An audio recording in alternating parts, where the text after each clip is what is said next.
Hi, പെട്ടെന്ന് തയ്യാറാക്കിയെടുക്കാൻ പറ്റിയിട്ടുള്ള ഒരു റൈസിൻ്റെ വീഡിയോ ആയിട്ടാണ് വന്നിട്ടുള്ളത്. ഈ ഒരു ചോറിൻ്റെ ഒപ്പം നമുക്ക് കറികളൊന്നും ഇല്ലെങ്കിൽ തന്നെ കഴിക്കാൻ നല്ല ടേസ്റ്റാണ്.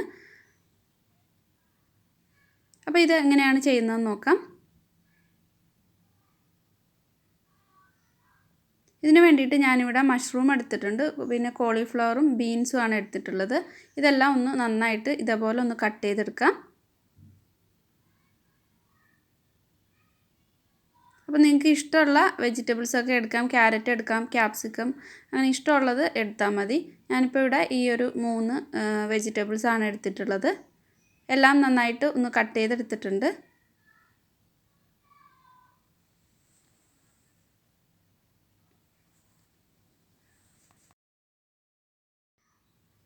ഒരു മണിക്കൂർ അരി ഒന്ന് കുതിർത്തെടുത്തിട്ടുണ്ട്. ഇനി ഇതിൻ്റെ വെള്ളമൊക്കെ ഒന്ന് കളഞ്ഞിട്ടെടുക്കാം. അരി വേവിക്കാനായിട്ട് കുറച്ച് വെള്ളം തിളയ്ക്കാനായിട്ട് വെച്ചിട്ടുണ്ട്. വെള്ളം നന്നായിട്ട് തിളയ്ക്കുമ്പോൾ അതിലേക്ക് ആവശ്യത്തിന് ഉപ്പ് ചേർക്കാം. ഇനി ഇതിലേക്ക് ഏലക്കായും കറുകപ്പട്ടയും ചേർത്ത് കൊടുക്കാം.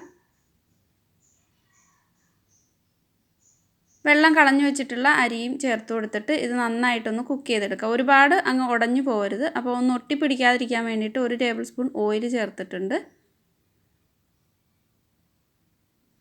ഒരുപാടങ്ങ് ഉടയാതെ ഒരു 1/4 ഭാഗം അതിൽ കൂടുതലായിട്ട് വേവിച്ചെടുക്കുക. ഒരുപാടങ്ങ് ഉടഞ്ഞു പോകാതിരുന്നാൽ മതി.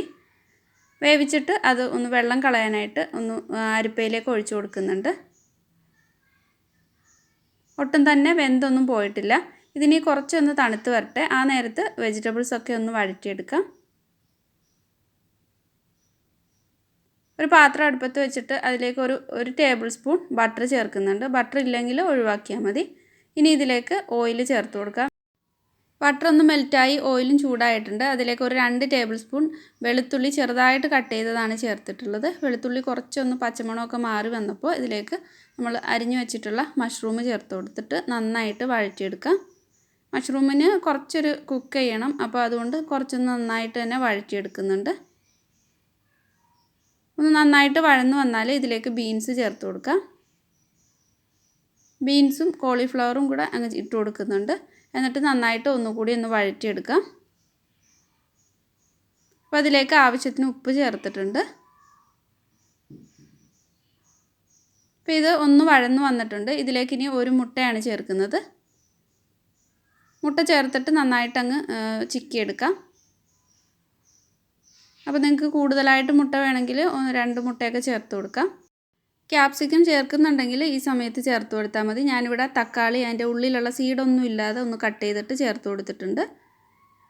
അതിലേക്ക് നേരത്തെ നമ്മൾ വേവിച്ച് വെച്ചിട്ടുള്ള റൈസ് ചേർത്തിട്ട് ഒന്ന് മിക്സാക്കി എടുക്കുക. ഒരുപാടങ്ങിട്ട് മിക്സ് ചെയ്ത് ഉടയ്ക്കരുത്. ഒന്ന് ഇതുപോലെ ഒന്ന് മിക്സാക്കി എടുത്താൽ മാത്രം മതി. അപ്പോൾ ഉപ്പൊക്കെ വേണമെന്നുണ്ടെങ്കിൽ ഇട്ട് കൊടുക്കാം. അപ്പോൾ ചോറ് റെഡി ആയിട്ടുണ്ട്. നല്ല ടേസ്റ്റിയാണ്. ഇതിൻ്റെ ഒപ്പം കറികളൊന്നും ഇല്ലാതെ തന്നെ കഴിക്കാൻ നല്ല ടേസ്റ്റാണ്. അപ്പോൾ പുതിയ നല്ലൊരു വീഡിയോ ആയിട്ട് വീണ്ടും കാണാം. താങ്ക്